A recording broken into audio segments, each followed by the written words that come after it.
Welcome to Love and Live Abundantly. I'm Ilona. I'm Bill. Do you want to love more effectively? Do you want to live fully and love more courageously? We talk about what all that means and how you can achieve it. Join us.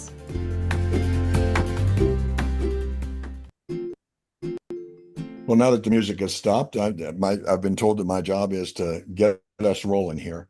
I'm Bill, and that's Ilona, and we're here today to talk about a couple of interesting things that came up 2 weeks ago, last week, and we didn't get a chance to bring it on air. And the most important key piece of that is this is Suicide Prevention Month. And it's kind of ironic to me. It's kind of weird to me that we only have a month for suicide prevention, but it is one where we hope to bring special attention and raise people's awareness about suicide prevention. And I guess the first step in that is what is suicide awareness, and what is its genesis, and where does it start, and where does it end, and how does it impact us? The other thing was that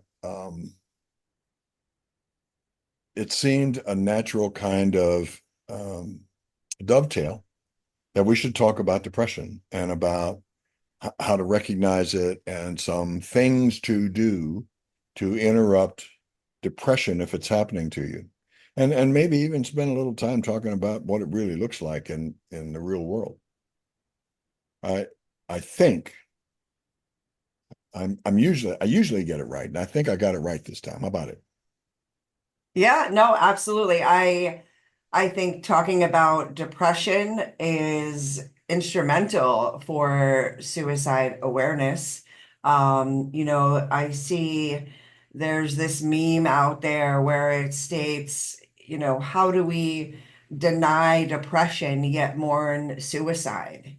Because the two are very much intertwined together. And there's way too many people, who die by suicide. And so, I think talking about depression and things that you can do for yourself to, reach out for help, that you don't have to do it by yourself. And there are resources, out there for people. And, a big one is 988. I used to work for an organization that handled calls from 988, and we would actually go out on scene to people's houses, schools, group homes, the side of the street, if that's where they were. And, and the the first questions that we would ask are, do you have the means, or do you have a plan?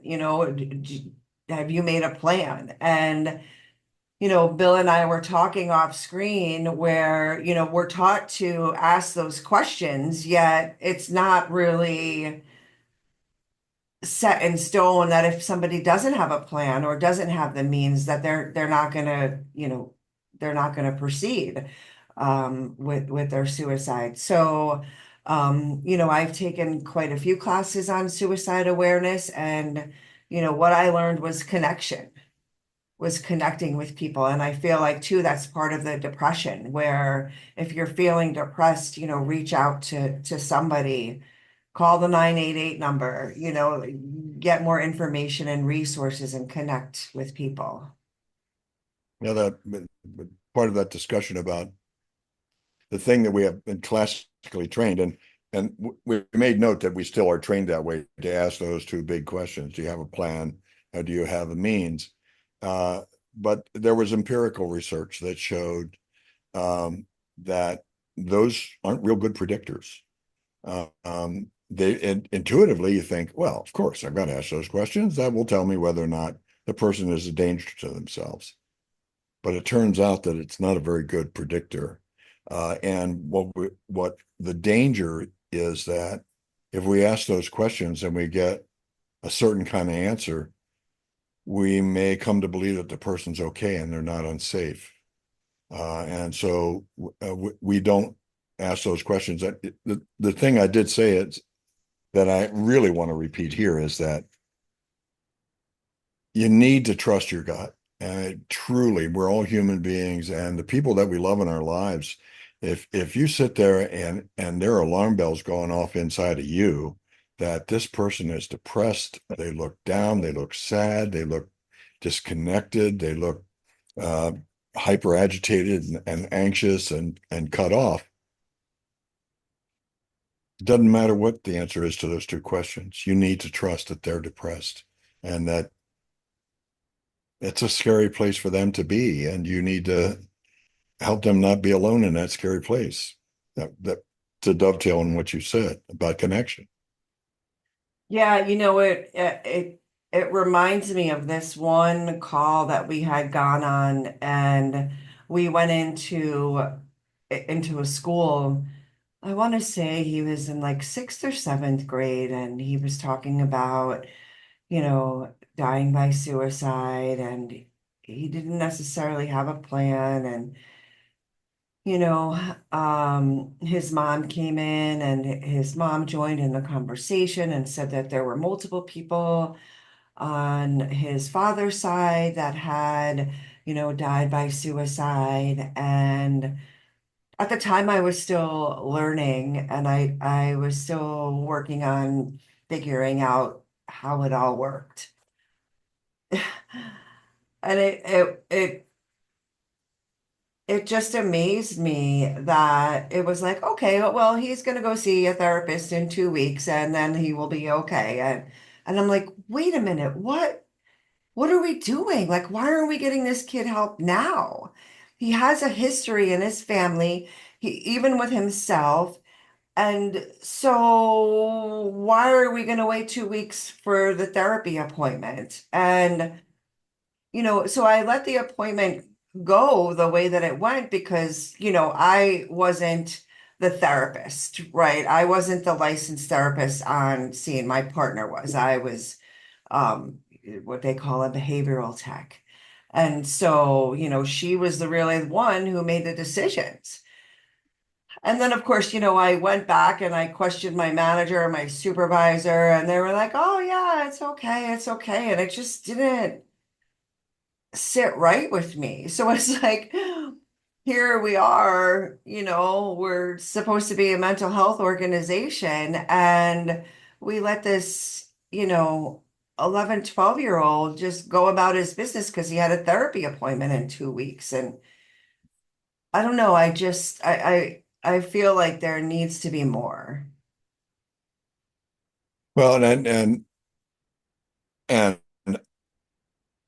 it has always been my experience, and certainly the research shows this that uh, when you get that itch, when you have get that belief that this is dangerous, something has to happen now, that something has to happen now.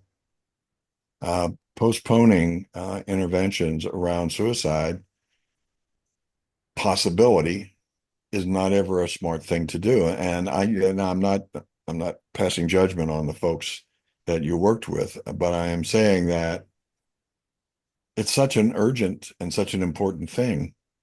I don't think you can put it off. I think you need to jump on it.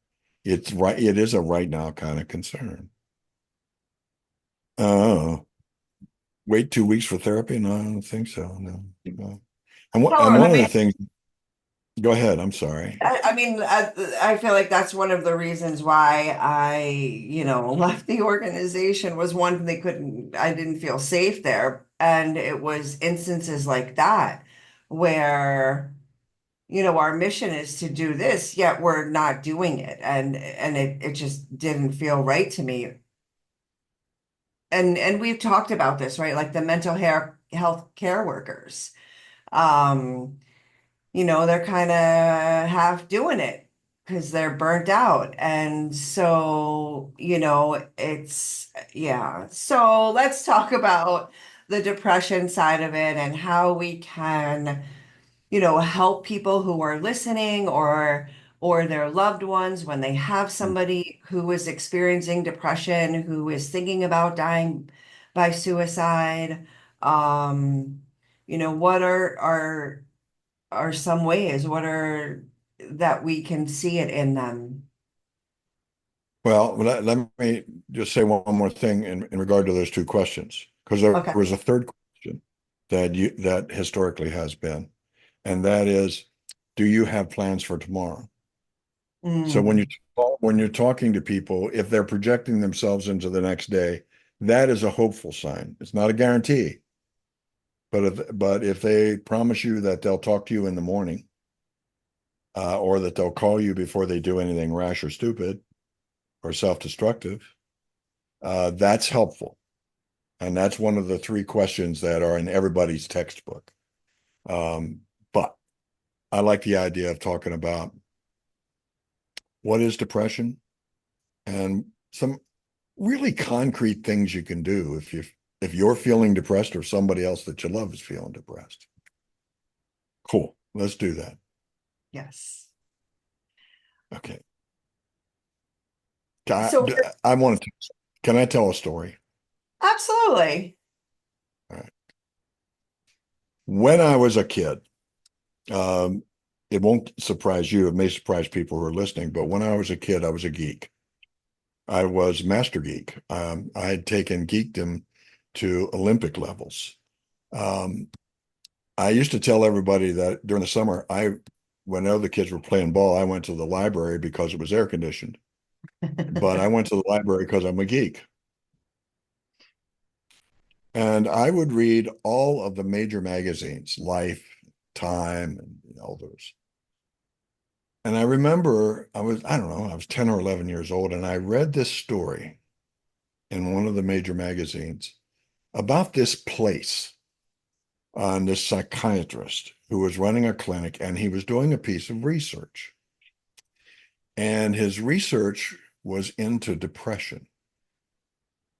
And he had some notions about depression and about things to do about depression. So what he did was he sent out invitations across the country for people who were diagnosed with profound depression.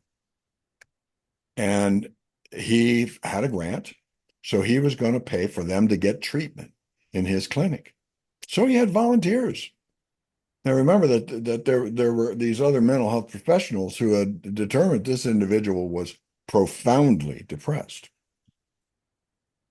And when they went to this place, uh, at the time, by the way, I did not know this when I was 9 or 10 years old, but they didn't have a lot of real good antidepressant medications. So everything that this guy tried to do was behavioral, and it was way cool. And this is all he did. Sometimes the simplest things are the most powerful. He did what some people call a token economy. And what it is if you all living together, and if you do the right things, you get a token. And if you do the sad things, like the depression things, you lose a token. And at the end of the day, you can trade your tokens for stuff, like going to see a movie or getting a candy bar or whatever. And it was all kinds of things. He had notions about this. This was the core notion that depression may be something that happens in the chemistry in your brain, and or depression may actually be something that happens in the chemistry in your brain that is fed by habituated thoughts and behaviors. And that even if you're a little bit depressed, then that starts making you act in certain ways. Acting in certain ways makes you more depressed. And then after a while, you spiral into this real deep pit. So he identified a whole passel of non-depressed behaviors, like looking people in the eye, like smiling, like making your own beds, like making sure you're dressed and take a shower and taking care of hygiene, making sure that you walk bouncing on your toes rather than slept-footed. There were a whole range of these things, and all the staff had what are known as conductor's pouches, and they had tokens in there. And if they saw one of the patients doing a positive thing, they got a token. And if they saw him doing something that was like walking hunched over, looking at the ground, sighing, all those things that happen with folks who are depressed, they took one away from them and encouraged them to stand up straight or to walk and so on. 30 days these people spent there. And in almost 80% of the cases where those people returned to their initial primary mental health professional, the 80% of them were deemed to be significantly improved. No medication. They didn't, what they said was don't walk the walk. If you want to be not depressed, then you got to walk that walk. You got to talk that talk. But unfortunately, as this fellow pointed out, once you get so far into depression, it's hard to see out of that far enough to see what non-depressed behavior looks like. Yeah. Absolutely. Okay, so we're talking. Why would we talk about behaviors and thoughts and actions and operations that we can do and that we can help other people to do to get them out of depression? I'm not. They're also last thing. There is a place for sure for antidepressant medications. Unfortunately, what happened when antidepressant medications came online, we stopped doing so aggressively those nice behavioral things that we already knew worked. Mm. We should have kept doing those, Yep. but we stopped and we Well, relied too much on medication. my Hmm? thing is why are we taught that in school? Like in elementary school, why are we not taught that as regular life tools, right? I mean, if we did, right? I, Uh, I think if you asked folks in the educational institutions, why don't we do that? And they would say, well, but we have counselors, we have social workers in the schools, and they take care of that, right? I don't know. No, I mean, you have to be selected to go to a counselor in school. I feel like it should be part of regular general education. And so, my cousin is a teacher in New York, and we were talking, she creates this very positive classroom setting, and she's gonna get a mirror. And I was talking about, yeah, and put like I am statements, right? Like I am courageous, I am I am wonderful, I am respectful, and whatever it is for them that happens during the day, that they're restless or they're agitated, or they're upset, they can go back to that. And so, and then it's also a way for her to bring them out of it, right? Like, okay, what was our word for the day, class, or student? And, I think it's really beautiful, and that she has set that tone in her classroom. Mhm. And I think it's a rarity. Like I feel like teachers have already have a they do have a lot on their plates, and I don't want to add an extra thing. However, this could be really helpful. Um, you know, and and I think it would allow kids to see that they don't have to stay stuck. Mm. Right, that there's things that they can do, and adults, of course, as well, that are listening to us now. But there's things that you can do to get yourself kind of out of it. For me, it's like turning on disco and dancing, right? Like I grew up listening to disco, and it makes me really happy. And unfortunately, it makes me really sad. Uh, Why do you wish you had a fro? I wish I had a fro like that. Are you kidding? I wish I had hair. What do you mean? Do I have a fro? The fro, maybe on the next session I'll wear my fro. Oh, please. Oh, God, please don't. I'll wear bell bottoms, but nobody will know. Yeah. Yes. So I, we talked about this last time. I don't think it got on the air, but it does. The thing about music is that the research is really powerful, that music is as powerful an antidepressant as some of the antidepressant medications. And that one of the suggestions that a friend of mine made who runs a residential treatment program was that he gave everybody who was admitted for treatment. Now it tells you how long ago he started this, a personal disc player. They all had personal disc players with with headphones. And they were allowed to use those all day long, and they could choose the music they wanted. And it turned out that, yeah, the research tells us the music works, and it turns out that we can't predict what kind of music is going to work for an individual. yeah. For you, it's disco. For me, it's really sad country songs. They'll snap me out of depression just like that. But for other people, it's rap, and for other folks, it's classical music. It doesn't matter as long as it's the music you chose. And it turned out that it helped to mediate people's moods. They weren't depressed when they were playing their music. Yeah, How about that? absolutely. Yeah, no, I mean, Absolutely. that's, I think even in like the active adult homes or, Yeah. where there's older people that bringing music back, especially from their era, right? Just makes them feel happy. I feel like there's been a ton of research on that, No where, question.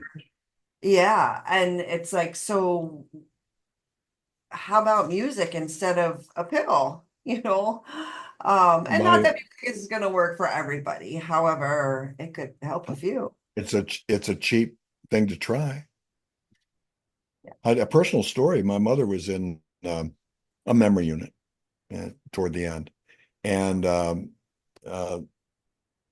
yeah, somebody came up to her. One of the social workers came up to her and said, "So, Franny, what kind of music do you like?" And she said, I like Irish music."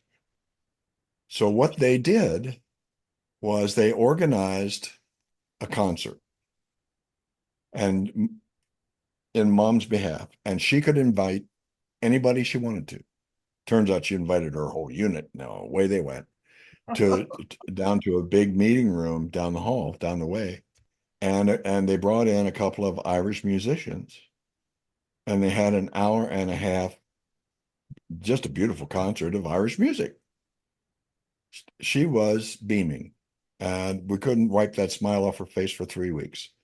Yeah. And it was and everybody else who went, sometimes they didn't remember where they had been a day or two later, but the reports from the staff in the unit was that everything was better, everything operated better. The mood of the whole place was up because of this Irish music. Yeah. Yeah, it works. Yeah, no, absolutely. So music is definitely one of those ways to, move yourself out of the depression. I feel too like connection, Mhm. connecting with people. And, and that's one of the things with when I worked in crisis for the 988 number, I feel like it was knowing like that people were there for you, that people cared about you. So when we went out to on calls and we would meet people who, called in danger to themselves, and we went out there and we asked them questions, right? Do you have a means? Do you have a plan? And then, of course, there's a whole list of other 25 questions. But Sure. just to know that somebody cared, Mhm. to listen, and then to acknowledge how they were feeling, right? Like, okay, I understand. and then to give them resources. Right. So they would always walk away with a safety plan where they can call us at any time. And then there were other resources that they could utilize. However, connecting with another human being and, realizing that you do matter. There are plenty of, even if I don't know you, I still want you to live in the world. I don't want you to end your life because of all of that stuff. And so, connecting with people and showing them that you care and that you're there for them.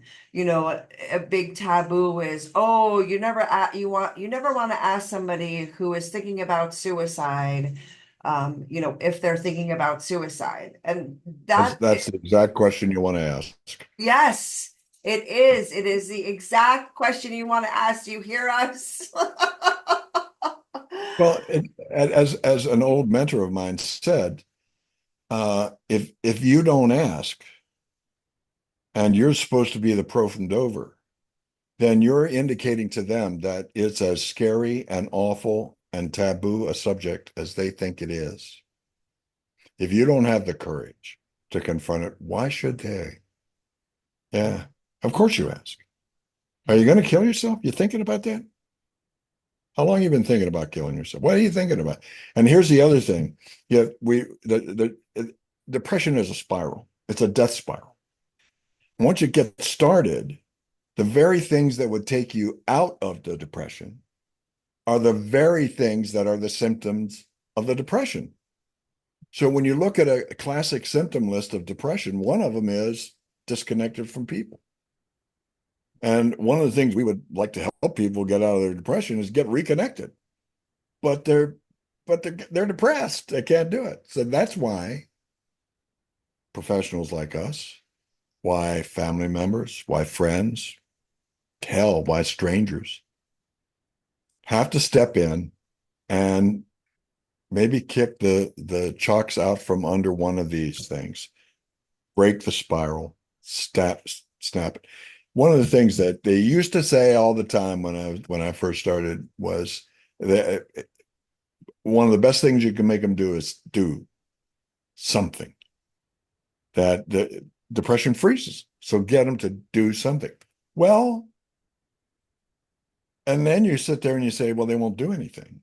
Well, that's right, because they're depressed. So what are we going to do? We're going to abandon them because they're giving us their symptoms. Make them do something. Get a commitment that they'll come and do something. And it doesn't, boy, in my experience, it doesn't matter how big that something is. They don't have to plan a trip to Fiji. They have to do something.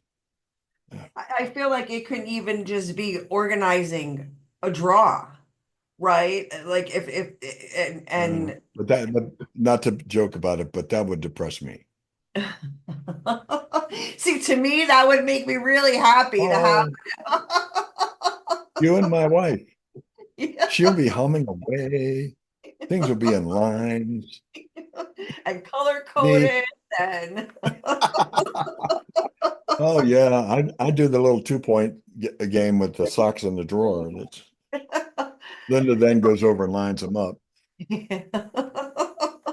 so I mean, there's different things for different people. However, no matter big or small, it doesn't have to be so complicated, right? It could be something simple. It could just be even going on a walk with them, right? And asking them, I don't know, some things about what they enjoy to do and, what makes them happy. And right now they may not feel happy, but they felt happy, in previous years. So what does that look like for them? And what are steps that they can take to, you know, get reconnected and start to feel happy and to get them, and like you said, you keep saying, like, depression is a spiral, right? And so they can easily just keep going down the spiral, and you gotta halt it and stop it somehow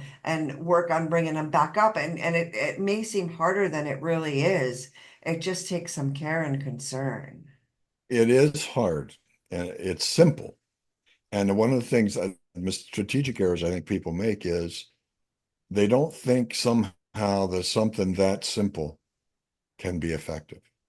And then they try to do something that's simple, and boy, it's hard. It's hard work. But the simpler, the better. Truly. I just want to say something about depression and addiction. One of the things we know about addiction and depression is that depending on whose research you read, anywhere between 68 and 97% of individuals with an addiction suffer from diagnosable depressive symptoms. No question about it. And anecdotally, not entirely anecdotally, because there are researchers who've checked this out.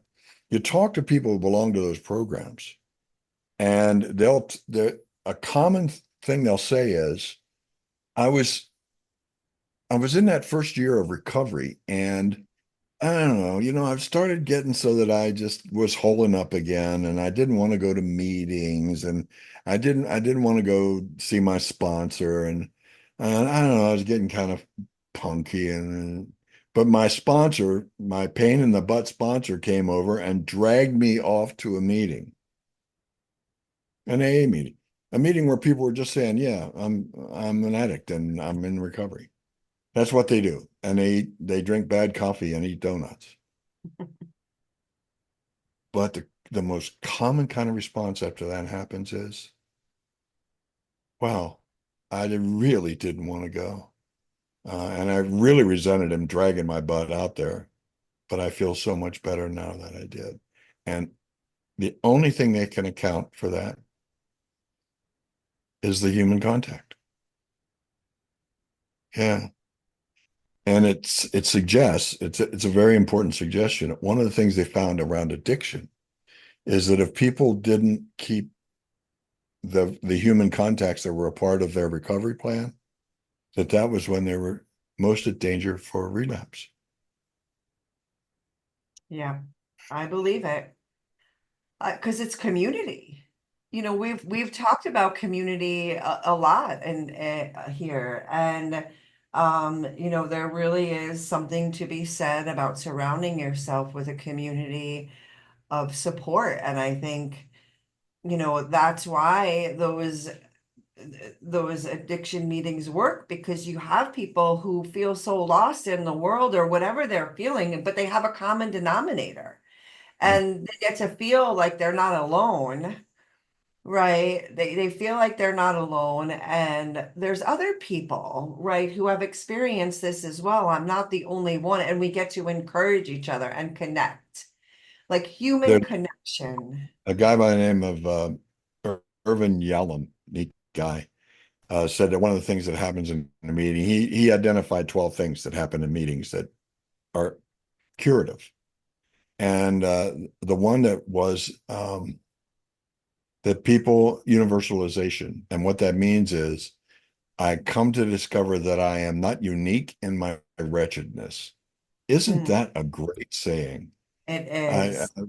yes, so I recommend his book to anybody who wants to learn about how groups work or why they work. But that saying really encapsulates it.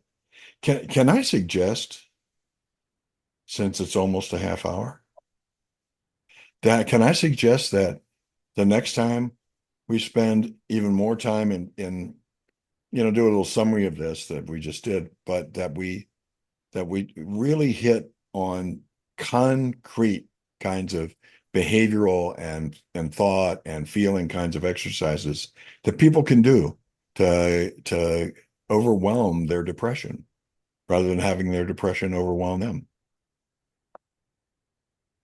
God, I wish I had written that down. That was really slick. Well, I'm writing it down. I got some of it. I got some of it. So yeah, we'll definitely do that, or perhaps we will need to listen to the recording to figure it out because we don't do very well with that. Well, thank you very much. It was good to be here today. Yeah. Yes. And I'm not See, and I'm not acting like that guy who goes to the meeting and says I didn't want to come here, but now I'm glad I did. It's However, always a good time to be it's here with you. yeah, I mean, it's connection, right? And connecting with people that we love and trust and respect and honor and it's great. I wish that I wish there were more connecting going on in the world. However, we're our Well, little part. we do what we can. Yes, yes, absolutely. And so thank you all for joining us. We will see you next Monday at 6 p.m. Eastern Time. If you have any questions or things that you would like to talk to us about, or you would like to have us discuss on air, please email hello@truthbetold.world. Hello@truthbetold.world. Right? I Cool. got that right. Okay. Thanks for joining us.